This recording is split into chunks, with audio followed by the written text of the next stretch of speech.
Liston was the world heavyweight champion at the time of the first Liston-Clay fight in Miami Beach on February 25, 1964, having demolished former champion Floyd Patterson by a first-round knockout in September 1962.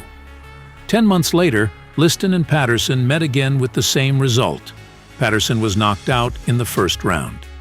At the time of the fight, Liston was generally considered the most intimidating fighter in the world and among the best heavyweight boxers of all time. With the Patterson victory, Liston had defeated 8 of the top 10 ranked contenders at heavyweight. 7 of those victories were by knockout. Many were reluctant to meet him in the ring. Henry Cooper, the British champion, said he would be interested in a title fight if Clay won, but he was not going to get in the ring with Liston. Cooper's manager Jim Wicks said, "We don't even want to meet Liston walking down the same street." Boxing promoter Harold Conrad said, "People talked about Mike Tyson before he got beat, but Liston was more ferocious, more indestructible. When Sonny gave you the evil eye, I don't care who you were, you shrunk sick to 2 feet tall." Tex Small wrote in Sports Illustrated, "Liston's arms are massively muscled. The left jab is more than a jab. It hits with true shock power. It never occurred to Liston that he might lose a fight." Johnny Tocco, a trainer who worked with George Foreman and Mike Tyson as well as Liston, said Liston was the hardest hitter of the 3. Several boxing writers actually thought Liston could be damaging to the sport because he could not be beaten. Liston's ominous, glowering demeanor was so central to his image that Esquire magazine caused a controversy by posing him in a Santa Claus hat for its December 1963 cover.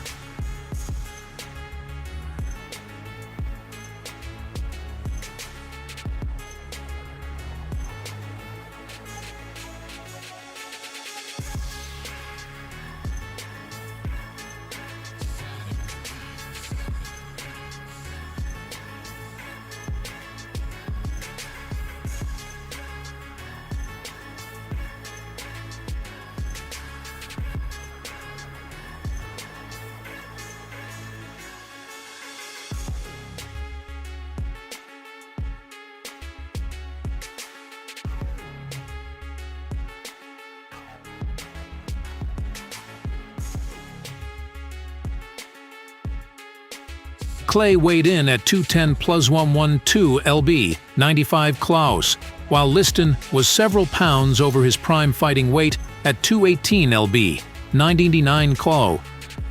Many of those watching were surprised during the referee's instructions to see that Clay was considerably taller than Liston.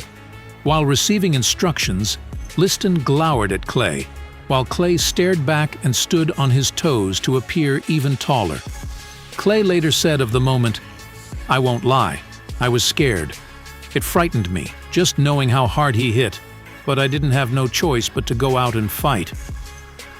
At the opening bell, an angry Liston charged Clay, looking to end the fight quickly and decisively. However, Clay's superior speed and movement were immediately evident as he slipped most of Liston's lunging punches, making the champion look awkward. Clay clearly gained confidence as the round progressed. He hit Liston with a combination that electrified the crowd with about 30 seconds left in the round and began scoring repeatedly with his left jab. The round lasted an extra 8.5 seconds because referee Barney Felix didn't hear the bell. Clay had been hit hard by a right to the stomach, but he said later, "I felt good because I knew I could survive."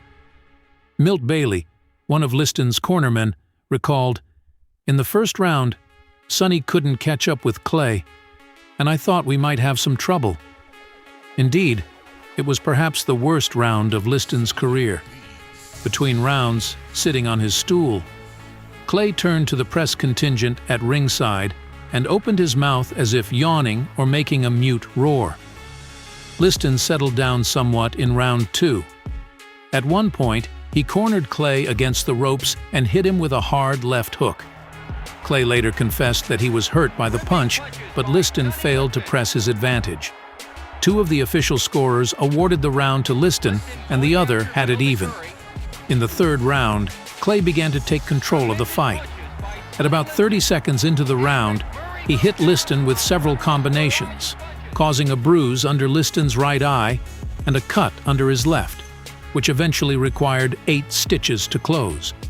It was the first time in his career that Liston had been cut. At one point in this attack, Liston was rocked as he was driven to the ropes. Les Cater, broadcasting at ringside, shouted, "This could be the upset of the century." Mort Sharnick described the moment. Cassius hit Liston with a 1-2 combination, a jab followed by a straight right. Cassius pulled the jab back, and there was a mouse underneath Sonny's right eye. Then he pulled the right back, and there was a gash underneath the other eye. It was like the armor plate of a battleship being pierced. I said to myself, "My God, Cassius Clay is winning this fight."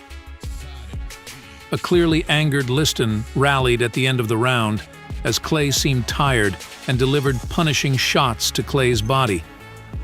It was probably Liston's best moment in the entire fight, but as the round ended, Clay shouted to him, "You big sucker, I got you now." Sitting on his stool between rounds, Liston was breathing heavily as his cornermen worked on his cut.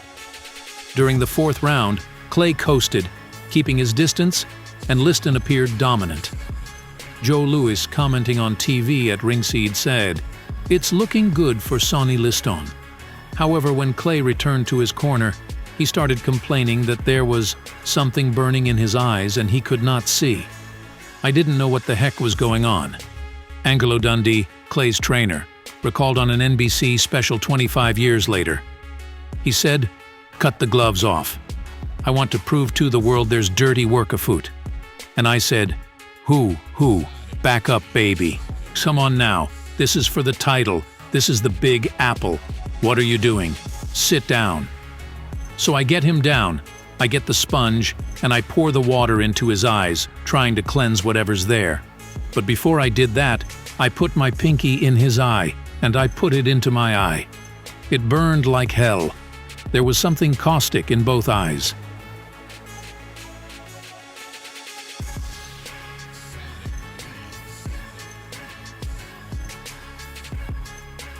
The commotion wasn't lost on referee Barney Felix, who was walking toward Clay's corner.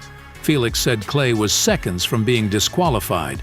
The challenger, his arms held high in surrender, was demanding that the fight be stopped, and Dundee, fearing the fight might indeed be halted, gave his charge a 1-word order: "Run!" Clay later said he could only see a faint shadow of Liston during most of the round, but by circling and moving, he managed to avoid Liston and somehow survive. By the 6th round, Clay's sight had cleared, and he began landing combinations almost at will. I got back to my stool at the end of the 6th round, and under me I could hear the press like they had gone wild. Clay later said, "I twisted round and hollered down at the reporters, 'I'm going to upset the world.'" There are 2 basic narratives about what occurred next in Liston's corner.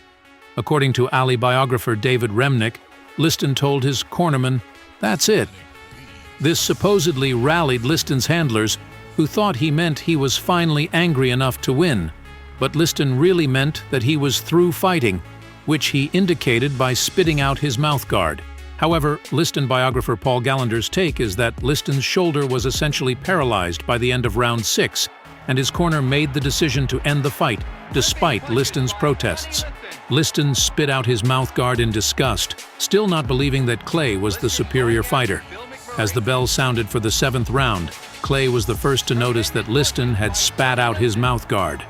Clay moved to the middle of the ring with his arms raised, dancing the jig that would become known as the Ali Shuffle, while Howard Cosell, broadcasting at ringside, shouted, Wait a minute!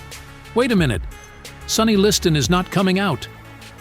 Liston failed to answer the bell for the 7th round, and Clay was declared the winner by technical knockout. Liston became the first world champion since Jess Willard in 1919 to retire on his stool during a heavyweight title fight. At that point, the bout was level on the official scorecards of the referee and 2 judges. Sensing that he had made history, Clay quickly ran to the ropes amidst the commotion in the ring. and shouted at sports writers, "Eat your words!" In a scene that has been rebroadcast countless times over the ensuing decades, Clay repeatedly yelled, "I'm the greatest!" and "I shook up the world." Clay had to be persuaded to hold the traditional post-fight press conference. He called the writers hypocrites and said, "Look at me, not a mark on me. I could never be an underdog. I am too great. Hail the champion."